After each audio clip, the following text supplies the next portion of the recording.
যে পরিশ্রম করবা না, কষ্ট করবা না, এমনি মানুষ তোমাকে সম্মান করবে? এত সহজ?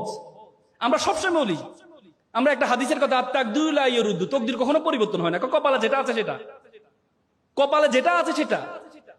অথচ আল্লাহ তাআলা কোরআনে বলেছে ওয়ালাইসা লিল ইনসানু ইল্লা মা সাআ। আল্লাহ বলেছে মানুষ ততটুকুই পায় যতটুকু সে চেষ্টা করে। একবার একটা অঞ্চলে তারা চিন্তা করলো একটা মন্দির বানাবে। তো মন্দিরের জন্য তারা চিন্তা করলো যে একটা মন্দিরের জন্য মূর্তি লাগবে। তো মূর্তি বানাইতে হলে কি লাগবে? পাথর লাগবে। তখন তারা চিন্তা করলো পাশের গ্রামে একটা পাথর আছে। তারা গিয়ে পাশের গ্রামে পাথরকে বললো যে পাথর সাহেব আপনাকে আমরা একটু নিতে চাই। বলতে আমাকে নিয়ে কি করবা? বলতে আপনাকে নিয়ে আমরা একটু কাটবো, ঘষবো, মাজবো, এরপর মন্দিরে রাখবো, মূর্তি বানাবো, সবাই এসে আপনাকে সেলুট করবে, প্রণাম করবে। তখন মূর্তি বললো এটা ঠিক আছে, পরেরটা আপনার ঠিক আছে, পরেরটা আমি মানলাম যে আমাকে প্রণাম করবে, সালাম করবে, কিন্তু তার আগে যে কাটতে হবে, 6 মাস কষ্ট করতে হবে, এটা আমি করতে পারবো না। তো বলে যে এটা না করলে তো আপনাকে কেউ সালাম করবে না। পরবর্তীতে কালো একটা অবহেলিত পাথর ছিল পাশে, কালো পাথর বললো স্যার আমাকে নিয়ে যান।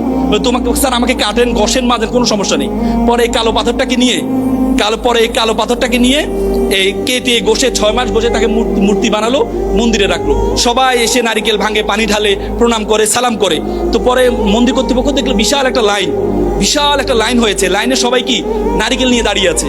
মন্দির কর্তৃপক্ষ চিন্তা করলো এই নারিকেল যদি ভাঙ্গা হয় তাহলে আমার দেয়াল আর থাকবে না, এত নারিকেল।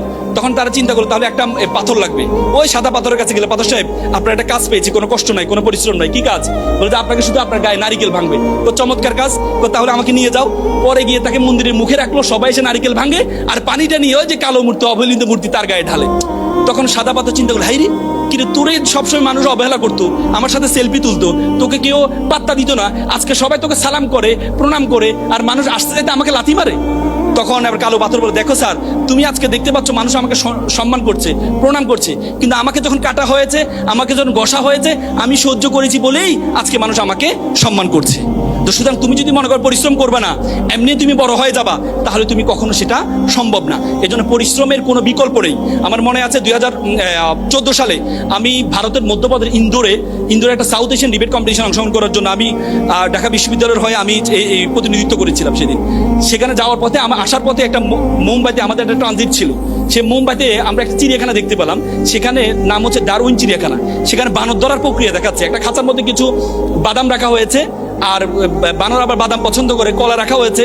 বানরে বাদাম এবং কলাটা নেওয়ার জন্য যখন ভিতরে হাত দেয়, কলাটা যখন হাতে নেয়, তখন সে আর হাতটা বের করতে পারে না, সে পরবর্তী ধরা খেয়ে যায়। সে চাইলে এখানে মুক্তি হইতে পারে, কিভাবে বলুন তো? কলাটা ছেড়ে দিলে, বাদামটা ছেড়ে দিলে, কিন্তু বাদামের লালসা ছাড়তে পারে না। আমাদের লাইফে অনেক বাদাম আছে। আড্ডা is the one kinds of বাদাম, gaming is the one kinds of বাদাম, Facebook is the one kinds of বাদাম। এই বাদামের লালসা যদি আপনি সাড়েটা না ছাড়তে পারেন, তাহলে আপনি বানরের মতো কি খাঁচার মধ্যে বন্দী হয়ে যাবেন। এপিজে আব্দুল কালাম চমৎকার একটা কথা বলেছেন, প্রজাপতির পিছনে ঘুরিও না, ফুলের চাষ করো, প্রজাপতি তোমার পিছনে ঘুরবে। তো সুতরাং আজকে এখানে যারা আছেন, আপনারা প্রত্যেকে ফুলের চাষ করেন, প্রজাপতির পিছনে ঘোরার দরকার নাই। দেখবেন একদিন আপনার পিছনে সবাই ঘুরবে।